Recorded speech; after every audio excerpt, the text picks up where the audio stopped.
Salut tout le monde, bonjour, bienvenue, le meilleur est à venir, épisode aujourd'hui numéro 166. Très heureux de vous retrouver, toutes et tous. Ça fait plaisir de se dire qu'on va parler de belles choses, on va rester de bonne humeur et on va passer un agréable moment ensemble.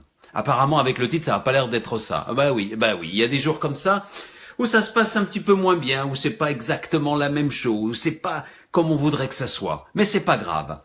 Quand je vois un petit cœur apparaître sur l'écran, je sais pas qui c'est, mais en tout cas c'est très sympa.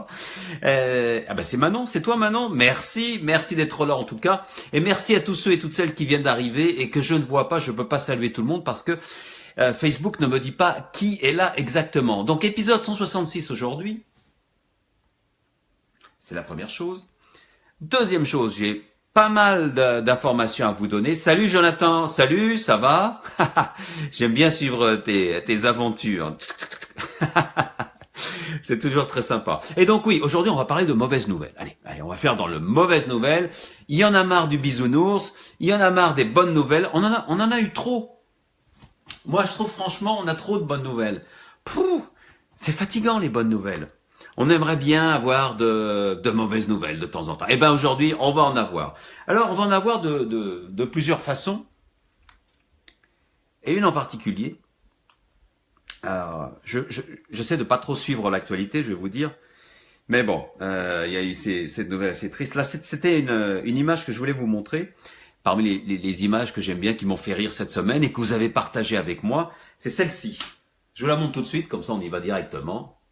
Alors c'est dans une salle de cinéma. Vous savez, il y a toujours ces avertissements au début des salles de cinéma. Aucune actrice n'a été sexuellement harcelée avant, pendant ou après le tournage. Alors ça m'a bien fait rire. Au début, ça m'a fait rire. Et puis après, j'ai repensé à toute cette histoire qui se passe avec ce producteur à Hollywood, etc. Et c'est pas si marrant que ça en fait. Ah oui, c'est pas si marrant que ça. Alors, est-ce qu'on doit classer ça dans les mauvaises nouvelles ou dans les bonnes nouvelles? Dans les mauvaises nouvelles parce que on apprend l'ampleur des dégâts. Peut-être qu'on s'en doutait, beaucoup s'en doutaient et personne ne parlait, mais au moins, la bonne nouvelle, c'est qu'il y a un grand déballage. Mais si ce grand déballage ne sert à rien d'autre qu'un grand déballage d'une semaine et à faire monter les audiences pour les différents médias, internet ou pas, c'est pas terrible. Ce qu'il faudrait, c'est que vraiment, il se passe quelque chose, qu'il se passe quelque chose au niveau des... tiens, j'ai ma lampe qui est en train de bouger en même temps que vous. Et il faudrait qu'il se passe quelque chose au niveau de la législation, tout simplement, ou que ça bouge quand même. Salut Christophe, ça va? Donc c'était ça un petit peu. Quand j'ai vu cette image, j'ai dit oui, j'ai souri au début, puis après j'ai moins souri. Je sais pas ce que vous en pensez vous, mais voilà quoi. Ça a été mon ressenti au début et ensuite de cette façon. Excusez-moi, j'ai tout qui s'écroule. Je reviens. J'ai tous les papiers qui s'écroulent, tout ce que j'avais préparé et qui est en train de tomber. Et oui, voilà ce que c'est. Bon, on va le mettre là, tant pis. Et j'ai ma petite lampe ici qui ne fonctionne pas bien également. Donc, on va la remonter ici. Comme ça, tout le monde y verra parfaitement. Donc, voilà. Et la semaine dernière, et c'est surtout ça dont je voulais vous parler. La semaine dernière, je vous ai parlé d'une centrale nucléaire. Ah oui, là, je vais faire dans le gai. Je vais faire dans le très, très gai, le très, très humoristique. Je vous ai parlé d'une centrale nucléaire. Si vous étiez là, vous le savez, c'est celle de Flamanville. Et pourquoi j'en ai parlé la semaine dernière? Parce que, c'est-à-dire, Flamanville, il y a trois niveaux, trois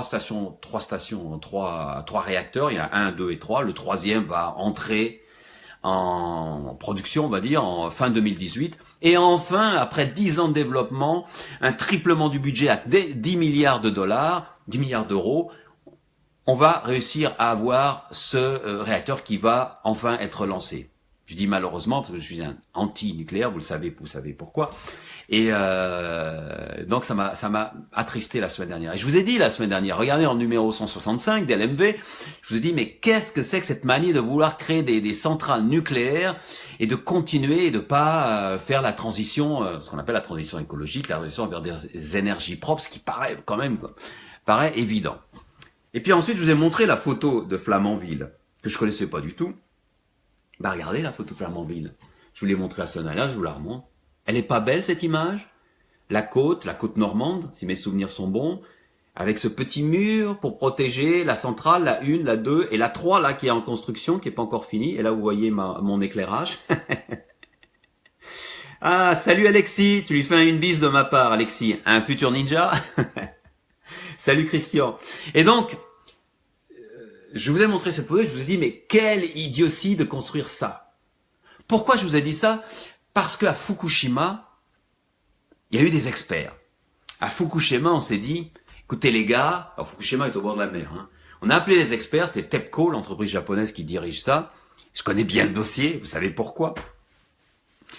Et on a dit, bon, on va mettre un mur, hein, comme ça, parce que le Japon, il y a des tsunamis, on sait jamais. On a calculé et les vagues du tsunami n'avaient jamais dépassé quelques mètres. Donc on a mis un mur de 10 mètres à Fukushima. Et c'est comme ça que ça s'est passé. C'est pour ça qu'on a cette pollution nucléaire, ces radiations qu'on a eues, nous, à Tokyo, dans les jours d'après, et que le monde entier déguste maintenant, parce que ça disparaît pas comme ça. Et c'est pas fini là-bas. Je reste sur le sujet.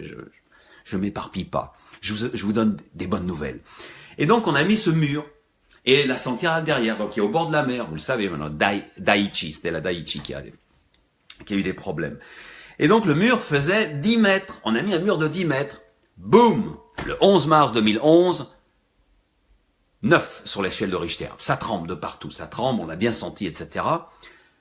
Mais la station fonctionne bien. La station nucléaire fonctionne bien. Les réacteurs, en cas de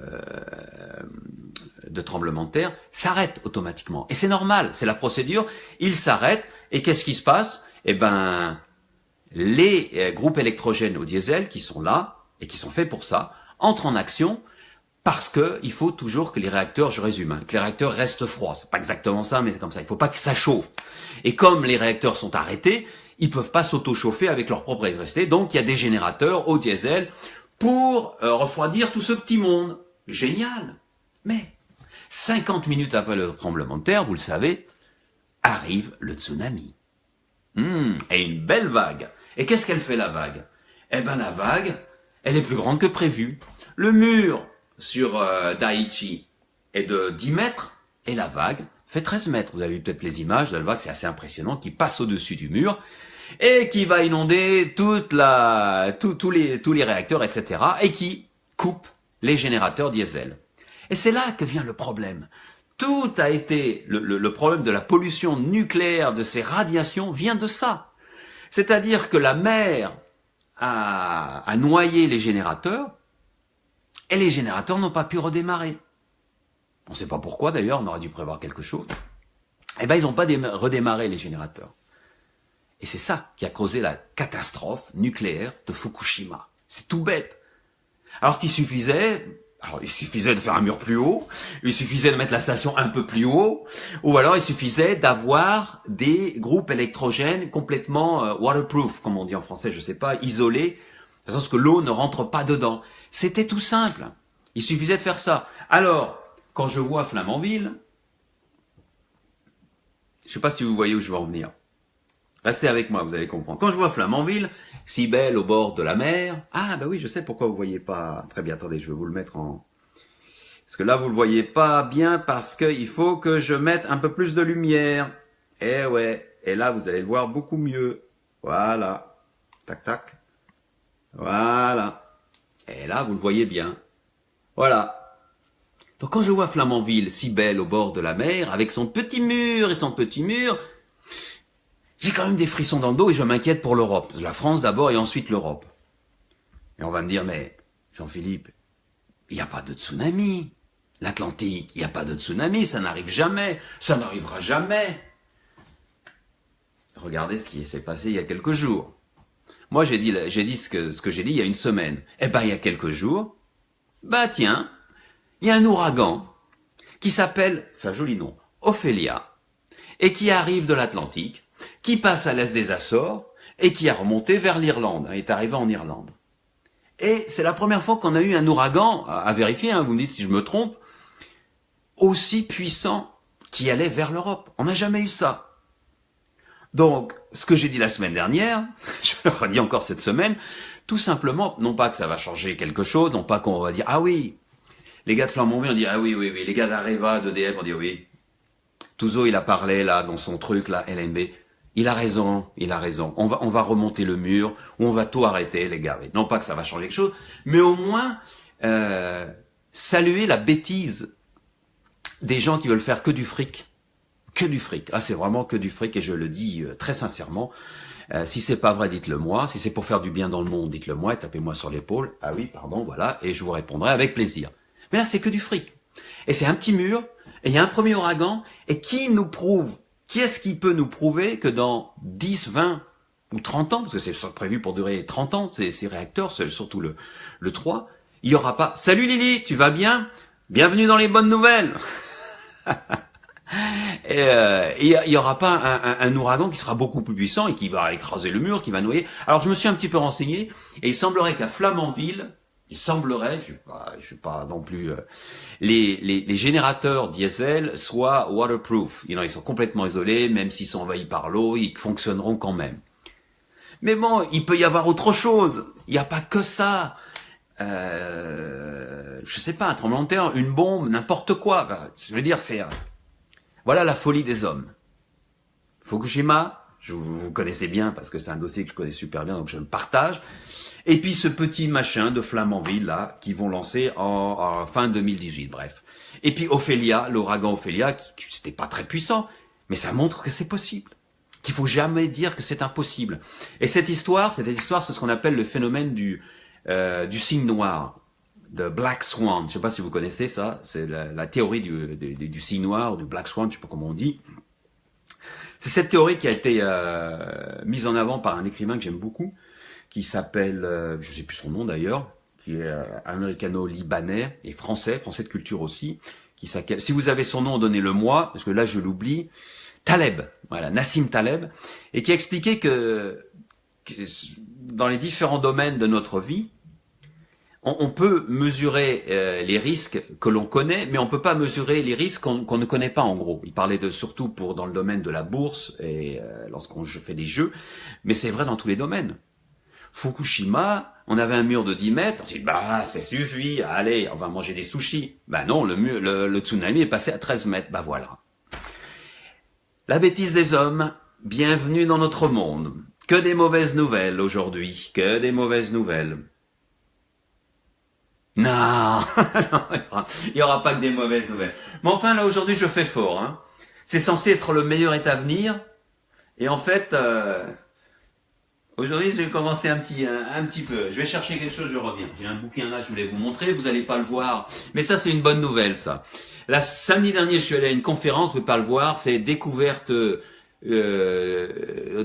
la Tarn du Sud, le sud du département du Tarn, un bouquin magnifique proposé par Catherine Reff, qui de temps en temps est là, et que je vous recommande si vous aimez, vous voulez découvrir une région que vous ne connaissez pas. Il y a plein de photos dedans, etc. Je ne suis pas payé pour faire de la pub, je le rappelle, je ne suis pas sponsorisé par Catherine, mais j'ai beaucoup aimé son travail, et ça, c'est bien, ça fait du bien à l'humanité. Lorsqu'on lit ça, on se détend, on se relaxe, on voit de belles photos, et on n'a qu'une envie, c'est d'aller faire un tour dans le Tarn, le sud du Tarn. J'ai du mal avec mes le et mes la, les masculins et féminins. Parce qu'on connaît Albi, dans le Tarn, vous savez, UNESCO, machin, la cathédrale, palais de la Berbie, mais on connaît pas trop le sud, et il y a des régions très intéressantes, et ça m'a fait penser à des idées de romans policiers. Peut-être en 2018, on verra ça. Merci encore Catherine pour cette belle conférence. Et si vous aimez découvrir de nouvelles régions, peut-être l'été prochain, procurez-vous ce livre. Malheureusement, je l'ai à l'envers. Les éditions, c'est un autre regard, ici, là. Vraiment, vraiment très intéressant. Pas trop gros, donc c'est bien, ça se lit très vite. Et vous ferez une bonne action, vous aiderez une camarade écrivaine. Voilà. Et autre chose que je voulais dire aussi, non, j'en ai fini. On va continuer avec les mauvaises nouvelles. On passe aux bonnes nouvelles. Allez, on va se détendre un petit peu quand même. On va pas rester comme ça. Allez, Flamanville, souvenez-vous de ce nom. Je suis sûr qu'on en reparlera un jour. Je veux pas être oiseau de malheur, mais on en reparlera peut-être pour des petites pannes, des choses comme ça, vous voyez. Et j'espère qu'on n'en parlera jamais parce que Fukushima est le numéro 2, c'est Tchernobyl le numéro 1, et j'espère que Flamanville ou une autre ne deviendra jamais, au grand jamais, une catastrophe nucléaire. C'est tout le bonheur que je nous souhaite, et surtout à nos enfants. Et c'est vrai, lorsqu'on a des enfants, qu'est-ce qu'on pense différemment, hein. Ils n'ont pas des enfants, ces gens-là, ils pensent comment? Je sais pas, je sais pas. Tiens, j'ai perdu mes dossiers. Allez, on y va pour le moment suspendu du jour. C'est Suzy qui le partage. Suzy, qui je crois en ce moment est en vacances, mais ça n'empêche pas de partager une magnifique photo. Regardez-moi cette fleur. Ça ressemble, on dirait je sais pas, moi ça m'a fait penser à un petit ananas qui est dans une marguerite. Je sais, ça n'a rien à voir avec ça, mais elle est très très belle et elle a été prise en septembre, hein, donc c'est quelque chose que j'avais dans mes dossiers que j'ai voulu partager aujourd'hui avec vous. Donc merci Suzy pour cette photo, passe de bonnes vacances, profites-en bien. Moi j'ai toujours ma petite loupiote là qui ferait que je trouve un moyen je prends très bien, voilà, on va la mettre là, ça ne va pas gêner. Et Suzy, on la remercie et on lui fait de grosses bises. Quoi d'autre sinon? Oh bah allons-y, hein. J'ai bien aimé celle-là qui a été partagée par Timothée. Timothée a fait un joli partage. Celle-là, elle est bien. Je pense que mon ange gardien est comme ça quand il regarde ma vie. C'est pas possible. Qu'est-ce qu'il... J'aime bien cette légende, elle est belle celle-là. Richard nous partage une recommandation. Attention, n'achetez pas ces Kinder Surprise. Le chocolat est décevant et le cadeau est une balle qui rebondit super mal. Ah, j'ai bien aimé. On va reparler des Kinder tout à l'heure. Lucien, qui n'est jamais en reste, a partagé celle-ci. C'est un tweet de Sébastien de France. Regardez la photo, il saute la jambe. Pouvez-vous me dire pourquoi vous êtes en retard à l'entretien? Je ne savais pas utiliser l'interphone. Bienvenue chez Chronopost. Ça vous est arrivé ça? Je reçois beaucoup de cadeaux, hein. Je reçois beaucoup de colis. Parce que j'aime bien acheter sur le net. Et je reçois beaucoup de colis et je dois dire que il y a que les gars de Chronopost qui ne livrent pas. J'habite au 4e, qui ne livrent pas ici. Parce que sur l'interphone, il y a pas mon nom. Mais la porte est ouverte et ils savent que c'est écrit sur l'adresse 4e étage. Seuls les gars de la poste ne viennent pas. Tous les autres, je vais pas citer les noms des autres compagnies, des compagnies privées, vous les connaissez, tous viennent jusqu'à ma porte apporter parce que j'ai gagné, mais ce que j'ai acheté. Mais pas la poste. Il y a toujours un petit mot. Il n'y avait pas le nom sur l'interphone. Et je vais le chercher à la poste. Bon. C'est pas grave. Ça, je l'ai le lendemain. C'est pas grave. Mais bon, le service après-vente est sympa. J'ai bien aimé celle-là. Le bonheur ne me suffit plus. J'exige l'euphorie.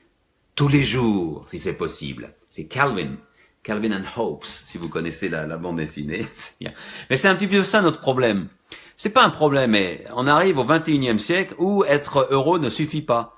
On veut être super heureux, super euphorique tout le temps. Et c'est pas possible. Le bonheur, ce qui fait le bonheur ou les joies de notre vie, c'est justement les différences entre les moments difficiles, les moments où on s'en sort et on peut regarder en arrière et dire « Ah oui, je m'en suis sorti, c'était bien. » Et là, c'est agréable. Parce que les situations de bonheur ne durent jamais. Mais bon, ça, il y a beaucoup de personnes qui ont du mal. On est en direct, Claire. Salut. Tu dois avoir un petit carré rouge quelque part qui dit live ou direct, je sais pas. Voilà. Ouais. Ça, c'est bien notre problème. C'était partagé par qui, ça? Je sais pas, mais c'est pas grave. On continue. Estelle. Oh, Estelle nous a fait une belle. J'ai déposé ma voiture au garage parce qu'elle faisait un bruit horrible. Finalement, c'était Maître Gims qui passait à la radio. Maître Gims. Je connais pas trop, hein, désolé, j'ai écouté un petit peu. Bon, c'est bien, ça danse. Par contre, je suis un fan de rap, j'ai écouté un groupe qui s'appelle, deux gars de Toulouse qui s'appellent Big Flo et Oli. J'ai écouté leur nouvel album, c'est vraiment pas mal du tout, avec des paroles intéressantes. Les gars, ils se veulent anti-rap style, on va dire. vous savez, le rap classique.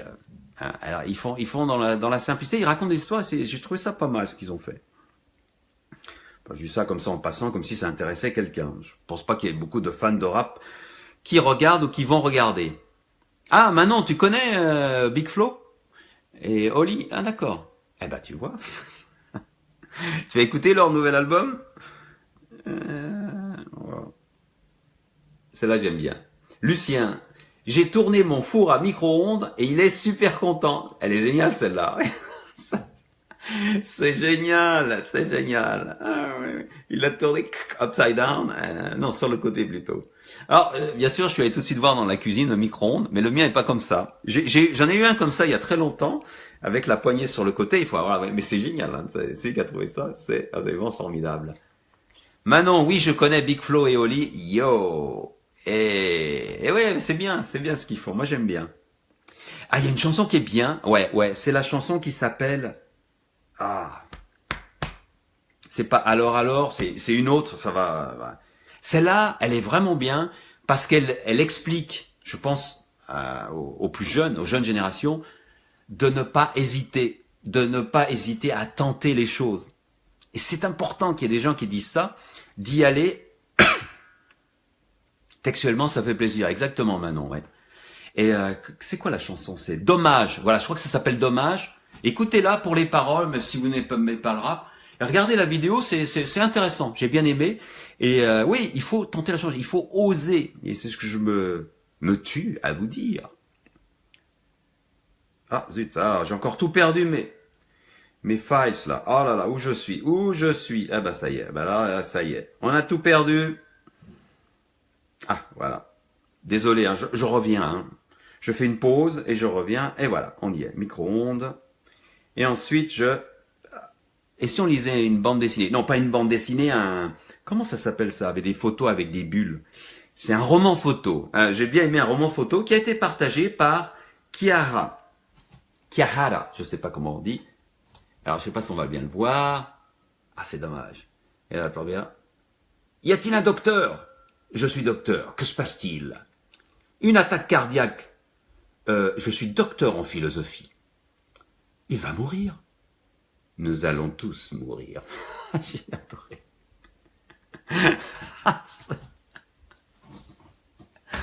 Ah, moi ça m'a fait rire. Merci Kiara, parce qu'elle est vraiment bonne celle-là. Et c'est vrai, nous allons tous et toutes mourir. Profitez-en. N'attendez pas le dernier moment pour tenter quelque chose. Écoutez Big Flo et Oli, la chanson Dommage, et là, vous comprendrez. Si vous l'avez pas encore compris. Ou alors attendez la mort tranquillement. C'est vous qui décidez. Dominique, je vous avais parlé de ça tout à l'heure. Dominique a partagé ce dialogue. Et ton régime, ça avance? Pas trop, j'ai mangé des œufs ce matin. Brouillés? Kinder. J'avais dit qu'on parlerait des œufs Kinder. Virginie a partagé ça. Cette citation, parfois, il ne faut pas juste tourner la page, il faut l'arracher et s'essuyer le cul avec. Ah, j'en tousse. Ah, c'est du violent, hein. C'est du violent aujourd'hui. Ah. J'en tousse. Monette a partagé une jolie. Tu sais c'est où la pharmacie? Vous prenez à droite, puis à droite, puis à droite, puis à droite, et vous revenez me le demander en disant bonjour et merci monsieur. C'est bon ça. À faire. On continue. Ah, on a presque fini. Avec Eric. Eric a partagé ça. Je vais pas le lire, je vais vous laisser le découvrir. C'est les Hyper U qui font des prix spéciaux, on va dire. Hein. Vous l'avez peut-être vu passer celle-là. Elle est géniale. Du mardi 25 septembre au samedi 6 octobre.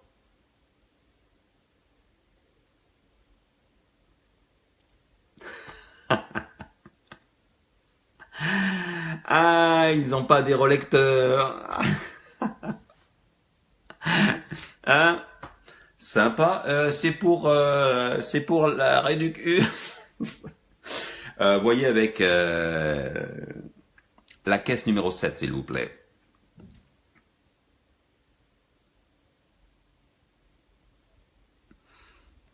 Je regarde en même temps vos commentaires. Et puis il y en a, si vous voulez adopter un chien, je vous recommande celui-ci. C'est un super chien.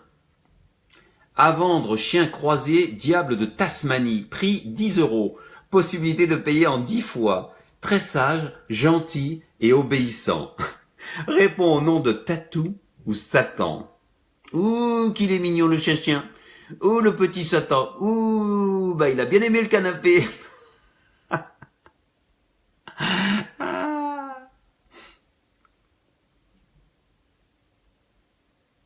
Claire. Une histoire insolite aujourd'hui dans le bus. Le chauffeur a refusé de renseigner une dame car elle n'a pas dit bonjour. Il a eu raison. Moi, je suis d'accord avec lui. Bon, il aurait pu arrondir les angles, disant de redescendre et de remonter en disant bonjour, je voudrais un renseignement ou quelque chose comme ça. Claire, un chien comme ça, je n'en veux pas. Oui, Claire, c'était une blague, hein. Je crois que personne en veut de ce chien, il est trop dangereux.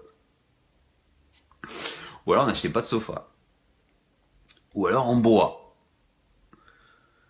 On en a encore quelques-unes. Vous voulez boire un scotch? Timothée a le scotch qu'il faut. Allez. C'est tout bête, mais c'est bon. Quoi d'autre? Bon, on a pratiquement terminé.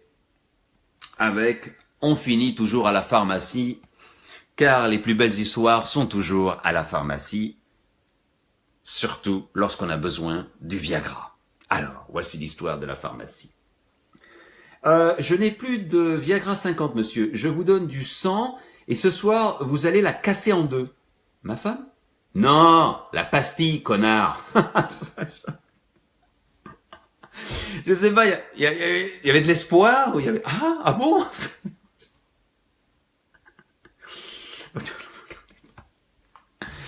Non, j'arrête. Un chien comme ça. Ouais, d'accord, ça on en a déjà parlé. Voilà, c'est tout pour aujourd'hui. Et donc, on va finir avec l'histoire du jeu, une petite histoire très courte. Parce que... Ah bah attendez, on va revenir tout de suite à... Voilà, je vais préparer la photo comme ça elle sera prête. Et on va aller en Serbie. On va pas souvent en Serbie. Je crois qu'on n'y est jamais allé. C'est la première fois qu'on va y aller. Et c'est pas vraiment une histoire, c'est juste pour vous parler d'un joueur de tennis serbe qui s'appelle Novak Djokovic. Moi, je connais pas bien le tennis, c'est pas un sport que je suis, mais je sais que ce tennis player, ce joueur de tennis, le voici, est un grand parmi les grands. Il est super fort, etc. Il paraît qu'il a beaucoup d'humour, il est en même temps très gentil. Et ce gars-là est celui qui, à l'heure actuelle, a gagné, tous joueurs confondus, depuis que le tennis existe, les plus grosses sommes d'argent dans les tournois. Il est tout en haut. Si j'ai regardé, c'était devant Federer. Voilà, Federer que je connais un peu mieux. Mais bien sûr, il faut prendre en compte que les primes qu'on gagne lors des tournois du Grand Chelem, par exemple, ont vraiment augmenté au fil des ans. Donc ceux qui ont gagné beaucoup, un gars comme dans les années 70 ou 80, Borg, il gagnait beaucoup moins que ce que peut gagner maintenant en un tournoi Djokovic. Bref, on s'en fout. C'est le joueur qui a gagné le plus d'argent. Les bourses, je sais pas comment on appelle ça, c'est les bourses, les primes ou je sais pas quoi, et qui a été numéro 1 pendant longtemps, maintenant il est numéro 6, il est malade, il va pas pouvoir jouer jusqu'à l'année prochaine. Bref, c'est pas ça le plus important. Je voulais juste pointer une information sur Novak Djokovic, parce que souvent je dis, les gens qui ont de l'argent, qu'est-ce qu'ils font de leur argent?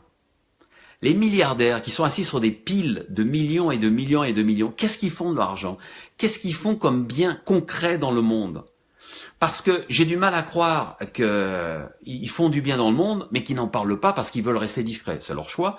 Mais si c'est tous comme ça, c'est du mal. Et puis, de toute façon, ils ont tellement d'argent qui pourra en donner pratiquement tout. Bon, il y a le cas de Bill Gates, l'homme le plus riche du monde, qui a prévu de pratiquement tout donner à une fondation, mais qui a prévu et qui est toujours assis sur sa pile de milliards et qui attend de mourir. Je ne sais pas pourquoi il attend de mourir pour faire des dons importants. Quoi qu'il en ait fait, c'est vrai qu'on dit qu'à lui seul, il a éradiqué pratiquement, non pas éradiqué, mais il a fait tomber le taux de paludisme dans le monde, surtout en Afrique. Mais bref, moi je veux parler de Djokovic parce que si on a calculé que sa fortune est à peu près à 150 millions d'euros. Imaginez une seconde, 150 millions d'euros. Il y a de quoi faire. Vous pouvez vous dire que vous n'avez plus de soucis. Et c'est ce qu'il dit. Il dit, j'ai plus de soucis, j'ai de l'argent, je pourrais vivre jusqu'à ma mort et ma famille, etc. Il n'y a plus de soucis. Alors qu'est-ce qu'il fait de son argent? Bah, bien sûr, il fait des œuvres de charité, mais il vient de faire une chose, et il va faire une chose qui m'a plu, et que j'ai trouvé très intéressante. Il va ouvrir dans les jours qui viennent, un restaurant. Et un restaurant très intéressant, un restaurant qui sera gratuit. Voilà du concret. Voilà ces choses claires, carrées. Un restaurant gratuit. Alors il explique que c'est un restaurant qui est pour les sans-abri. Mais il dit pas que. C'est-à-dire que le restaurant, on pourrait y venir. Alors, je sais pas comment ça se passera, s'il faudra prendre un ticket, etc., qu'il y aura des prises limitées. Mais bref, tout le monde pourra y venir et manger gratuitement. Mais on mangera pas des trucs mauvais. Parce que Novak a une philosophie que je savais pas, que je connais pas, que j'ai découverte en recherchant un petit peu. C'est que pour lui, ce qu'il mange est très important en tant que sportif déjà. Il explique que ce qu'il met dans sa bouche, ce qu'il avale, ce qu'il digère, est hyper important pour son moral de sportif et ses performances. Et donc il estime que chacun doit manger de la façon la plus saine possible. Et ce restaurant sera un restaurant, non pas où on servira des sandwichs et des hamburgers, des choses comme ça, mais on recevra, les plats seront des plats équilibrés, bons pour la santé, avec des vitamines, des protéines, tout ce qu'il faut, bref, etc. Et ça, c'est génial.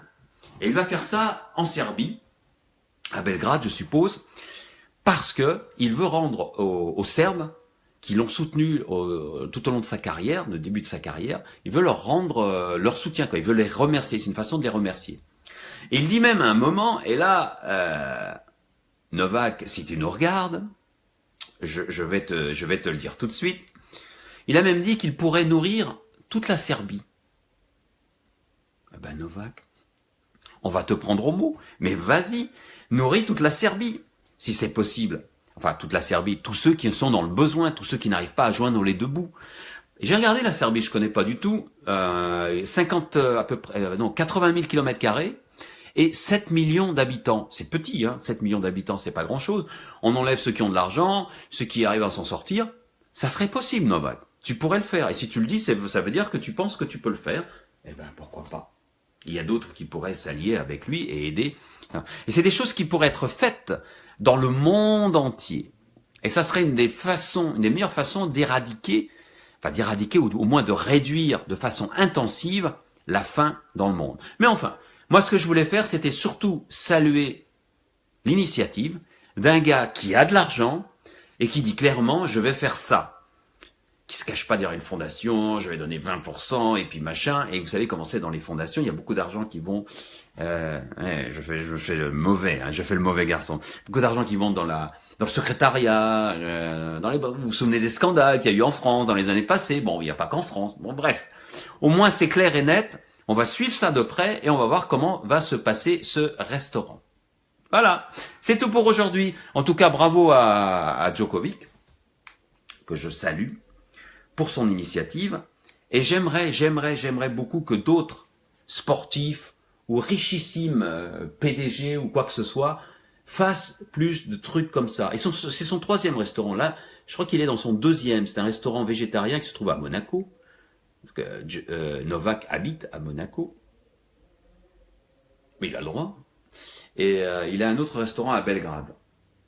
Donc voilà. Salutations. Et on va se quitter avec une citation de qui? Enfin, de qui? Partagée par Suzy. Suzy, tu as fait le moment suspendu et la citation de fin d'LMV. Je t'envoie un gros bisou. Merci. Si t'es pas là, je sais pas comment je ferais. Hein. Allons-y. Réveille-toi chaque matin avec la certitude qu'il va y avoir des miracles. Et c'est vrai. Si vous regardez bien, il y a des miracles. Des mini-miracles, des moyens miracles, et parfois de gros miracles. Mais regardez bien. Le problème, c'est qu'on ne regarde plus. On est tellement dans notre routine qu'on va travailler comme ça, on ne voit plus rien. Et on ne voit que les mauvaises choses. On ne voit que le stress qui nous attend. On ne voit que la montagne de problèmes ou de factures à payer. Et si on pouvait un petit peu ouvrir un petit peu et regarder à travers, on verrait qu'il y a des mini-miracles. Ce ne sont pas toujours pour nous, mais parfois un sourire, hein, je le dis souvent, parfois un bonjour, parfois un croissant offert. Un croissant, c'est pas ce qu'il y a de meilleur, mais bon, un fruit, je veux dire. Vous voyez ce que je veux dire? Donc regardez, ouvrez les yeux et voyez les mini-miracles qui peuvent se produire. Voilà, c'est terminé pour les mauvaises nouvelles du jour. On se retrouve la semaine prochaine, lundi prochain, pour un nouveau LMV. Ça sera le numéro 167. Salut bonhomme, à la semaine prochaine. Et je vous souhaite de passer une excellente semaine. Et puis souriez, la vie est belle quand même.